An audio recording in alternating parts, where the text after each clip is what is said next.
The Hamas Atrocities, Episode 3, The 13 Patterns Inside the Criminal Architecture of Terror. What separates a crime from a system?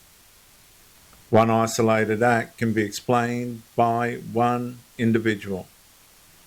But when the same behaviours appear repeatedly across multiple communities, involving different victims at different locations, investigators begin asking a different question.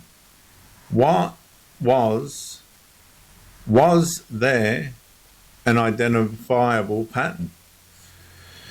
The Civil Commission concludes that its investigations identified 13 recurring patterns of violence across the October 7 attacks and subsequent captivity.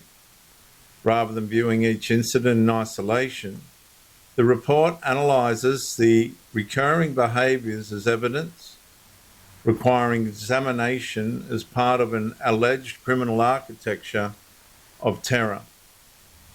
As investigators reconstructed events, similarities repeatedly emerged. Communities separated by distance, victims who had never met, different crime scenes. Yet investigators documented behaviours that appeared again and again.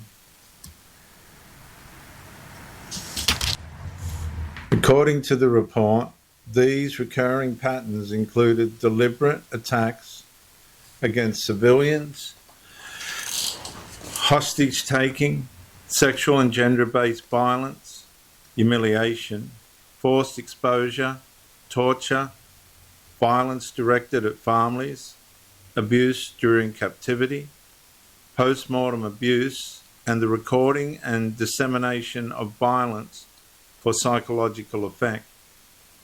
The report presents these not as isolated allegations, but as recurring behavioural patterns requiring legal examination. The significance of repetition is profound.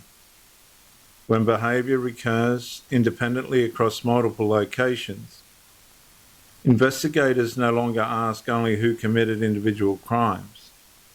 They ask whether the evidence demonstrates organisation, coordination, operational consistency. The report argues that the cumulative evidence points toward recurring methods that extended beyond spontaneous battlefield violence. For investigators, patterns matter because patterns reveal systems. Systems reveal organisation. Organisation determines accountability.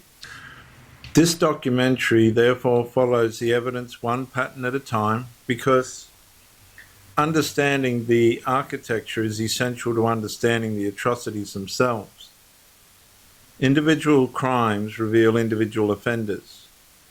Recurring patterns may reveal an organised architecture of terror. In episode 4, we'll look at sexual terror, the report findings on violence, and humiliation and dehumanisation.